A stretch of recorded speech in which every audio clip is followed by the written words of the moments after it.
Nos dias em que ele estava na corte de Saul, Davi pode ter sido aconselhado a fugir quando essa fuga teria sido interpretado como quebra de fidelidade ao rei ou prova de covardia pessoal. O caso era semelhante ao de Neemias, quando os inimigos, à guisa de amizade, esperavam apanhá-lo em uma armadilha, aconselhando-o que fugisse para salvar a vida. Se ele tivesse fugido, eles teriam achado base para acusá-lo. Neemias respondeu corajosamente: "Um homem como eu fugiria?" Neemias 6:11. Davi, em igual espírito, recusa retirar-se, exclamando: "No Senhor confio. Como dizeis, pois, a minha alma foge para a tua montanha como pássaro." Quando não nos pode vencer pela presunção, Satanás será extremamente astucioso para procurar nos arruinar pela desconfiança. Ele usa os nossos mais queridos amigos para, com argumentos, nos tirar de nossa confiança. Emprega tamanha lógica plausível que, a menos que reafirmemos definitivamente a nossa confiança firme no Senhor, ele nos fará como o pássaro medroso que foge para a montanha sempre que o perigo se apresenta. O arco está armado, a flecha está na corda. Foge, foge, tu pássaro indefeso, pois a tua segurança está na fuga. Vai embora, pois os teus inimigos lançarão setas ao teu coração. Depressa, depressa, pois logo tu serás destruído. Pelo visto, Davi sentiu a força do conselho, pois entrou direto em sua alma. Mas ele não se renderia, antes de enfrentar o perigo do que mostrar desconfiança no Senhor seu Deus. Quando a oração mobiliza Deus ao nosso favor e quando a fé afiança o cumprimento das promessas, que motivo pode haver para fugir, por mais cruéis e poderosos que sejam os nossos inimigos? Não há tal palavra como impossibilidade na linguagem da fé. Essa graça marcial sabe combater e conquistar, mas não sabe fugir. Os céus estão sobre a nossa cabeça em todas as regiões da terra. Assim, o Senhor está sempre perto de nós em toda situação e condição. Este é um motivo muito forte para não adotarmos as vis sugestões da desconfiança. Há alguém que clama o seu precioso sangue a nosso favor no templo dos céus, e há alguém no trono que nunca é surdo à intercessão do seu Filho. Por que, então, deveríamos temer? Que maquinações os homens podem inventar que não sejam descobertas por Jesus? É óbvio que Satanás deseja nos ter em suas mãos para nos fazer peneirar como trigo, mas Jesus está no templo orando por nós. Por conseguinte, como pode a nossa fé fracassar? Que esforços os ímpios podem fazer que não sejam vistos pelo Senhor? Considerando que Ele está no seu santo templo, comprazendo-se no sacrifício de seu Filho, não irá Ele derrotar todos os ardis e nos enviar em libertação certa? O trono do Senhor está nos céus. Ele reina supremamente. Nada pode ser feito no céu, na terra ou no inferno que ele não tenha ordenado e dominado. Ele é o grande imperador do mundo. Para que então fugir? Se confiamos neste Rei dos Reis, não basta? Será que ele não pode nos livrar sem a nossa retirada covarde? Bendito seja o Senhor, nosso Deus, pois podemos saudá-lo como Senhor Nissi. Em seu nome, hasteamos nossas bandeiras e, em vez de fugir, erguemos o grito de guerra mais uma vez. O guarda eterno nunca dorme, os seus olhos nunca conhecem o sono.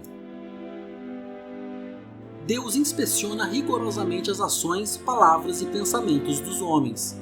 Como homens, ao inspecionar atenta e estreitamente um objeto muito pequeno, quase fechamos as pálpebras para excluir todos os outros objetos. Assim, o Senhor examina todos os homens completamente. Deus vê cada homem tanto como e tão perfeitamente quanto se não houvesse outra criatura no universo. Ele sempre nos vê, nunca tira os olhos de nós. Vê-nos por inteiro e totalmente, lendo os recessos da alma tão prontamente quanto o relance dos olhos. Não é essa base suficiente de confiança e resposta plena às exigências do desânimo? O perigo que corro não está oculto a ele. Ele conhece os meus limites. Posso descansar seguro de que ele não permitirá que eu pereça enquanto confiar somente nele. Por conseguinte, não tenho motivos para tomar as asas do pássaro medroso e fugir dos perigos que me acossam. O Senhor prova o justo. Ele não o odeia, mas só o prova. Os justos são preciosos para Deus, que os refina por meio das tribulações. Nenhum dos filhos do Senhor pode pensar em escapar das provações. Na verdade, em são juízo, nem em pensamento desejaríamos fazê-lo, visto que as provações são o canal de muitas bênçãos.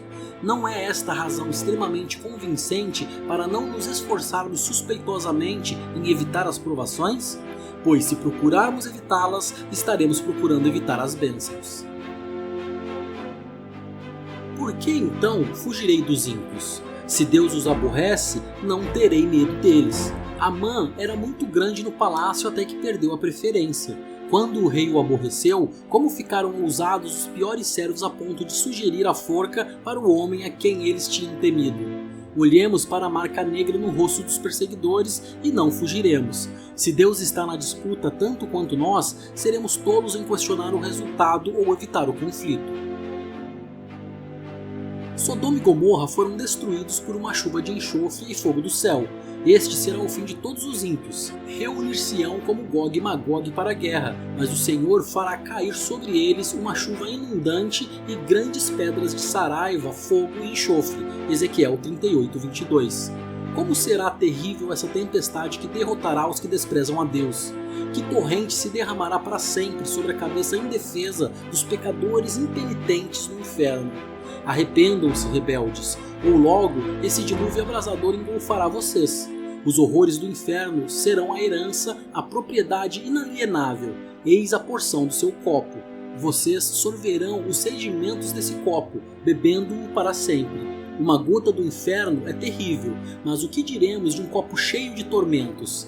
Imagine o que é um copo de desgraça sem uma gota de misericórdia. Povo de Deus, como é tolo temer a face dos homens que logo serão embrulhos a arder no fogo do inferno. Pense no fim dessas pessoas, no fim medonho, e o medo que possamos ter delas muda em desprezo das ameaças e em compaixão por tal situação horrível. Não é apenas a função de Deus defender o justo, mas diz respeito à sua natureza amá-lo. Ele estaria negando a si mesmo caso não defendesse o justo. É essencial ao próprio ser de Deus que ele seja justo. Não temamos o fim de todas as provações, mas sejamos justos e não tenhamos medo. Deus aprova e, se os homens se opõem, o que importa?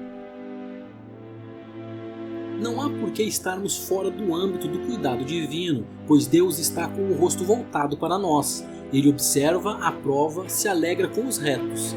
Ele vê a sua imagem neles, uma imagem de sua própria forma, e com serenidade ele os considera.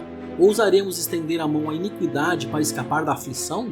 Não nos interessemos mais por atalhos e pequenos desvios, mas nos mantenhamos no justo caminho dos retos, ao longo do qual o sorriso do Senhor nos iluminará. Somos tentados a pôr a luz debaixo do alqueire, a esconder a nossa religião de nossos vizinhos? Esperam de nós que haja meios de nos esquivar da cruz, de evitar o vitupério de Cristo? Não ouçamos a voz do enganador, mas busquemos um aumento de fé para que lutemos contra os principados e as potestades, e sigamos ao Senhor, saindo fora do arraial, levando seu vitupério. Hebreus 13, 4 e 13. Mamon, a carne, o diabo, sussurrarão em nossos ouvidos. Foge para a tua montanha como pássaro. Salmos 11:1. Mas apresentemo-nos para desafiá-los. Resisti ao diabo e ele fugirá de vós. Tiago 4:8. Não há lugar ou razão para a retirada. Avancemos, que a vanguarda prossiga. Para a frente, todos os poderes e sentimentos da alma. Vamos, avante, avancemos em nome de Deus, pois o Senhor dos Exércitos está conosco. O Deus de Jacó é o nosso refúgio. Salmos 46:7.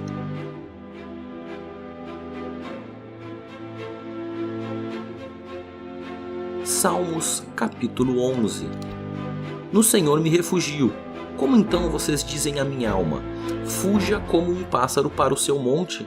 Porque eis aí os ímpios armando seus arcos, colocaram a flecha na corda para, às escondidas, dispararem contra os retos de coração. Ora, se forem destruídos os fundamentos, que poderá fazer o justo? O Senhor está no seu santo templo, nos céus o Senhor tem o seu trono. Os seus olhos estão atentos, as suas pálpebras sondam os filhos dos homens. O Senhor põe à prova o justo e o ímpio, mas ele abomina o que ama a violência. Fará chover sobre os perversos brasas de fogo e enxofre, e vento abrasador será a parte do cálice deles. Por ser justo, o Senhor ama a justiça, os retos lhe contemplarão a face.